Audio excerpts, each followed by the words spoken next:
Keçən il danışmışam bunu, hər il danışıram. Bir nəfər anadır, oğlu günahkardır. Oğul dünyadan köçüb, kəndin cəmaatı yaxın durmur, deyib, bu fasıqı biz dəfn eləməyəcək. Bir nəfər yerdən götürmür. Meyit qalıb ortada, ana ağlayır, yalvarır ona buna, deyir, yox. Oğlun çox günahkardır, özümüzü murdarlaya bilmərik biz. Bu qalsın, çürüsün. Ana tək qalıb dərdi götürüb. Peyğəmbər yatır zamanəsinin peyğəmbəri, hansıdır bilmirəm. Bunu imamlar danışır bizə.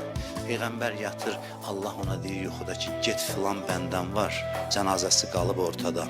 Dəfn eləyən yoxdur. Get özün qüsul ver, kəfən elə, namazını qıl, apar salihlərin qəbristanında torpağa dəfn elə. Apar Allahın dostlarının qəbristanına, orada dəfn elə. Peyğəmbər yuxudan oyanır, yuxuda verilən nişanə ilə gəlir, o kəndi tapır, ananın evini tapır, deyir, mən Peyğəmbərəm, məni Allah göndərib oğlu dəfn eləməyə. Ana təəccüb içində baxır, Peyğəmbər yuyur, özü qusl eləyir, kəfən eləyir, namazını qılır. Cəmaat görür, Peyğəmbər gəlib, hamısı gəlir təşyiq cənazəsinə, əzəmətlə, hörmətlə aparırlar dəfn eləməyə. Peyğəmbər özü heyrət içində. Gəlir, deyir, ana mənə bu sirri aç, sənin oğlun nə salih əməl sahibidir. Ana bilmir ağlasın ya gülsün.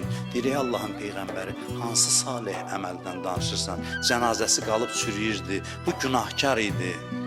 Buna yaxın düşmürdülər. Ana, bəs nə oldu görəsən? Deyir, vallahi heç nə bilmirəm. Ancaq onu bilirəm ki, axır saatlarında bunu deyirdi. Deyirdi, ya mən ləhud dünya vəl-axirə. İrhəm mən leysə ləhud dünya vəl-axirə. Deyirdi, ey dünyanın və axirətin sahibi, mənim heç nəyim yoxdur, nə dünyam var, nə axirətim. Rəhm elə o kəsə ki, nə dünyası var, nə axirəti. Bu bir sözə bağışladı, vallah belə bağışlayır. Belə bağışlayır, əleyhissalam deyir, ya sərihər rıza, ey tez razı olan, ey tez bağışlayan, ey tez bağışlayan.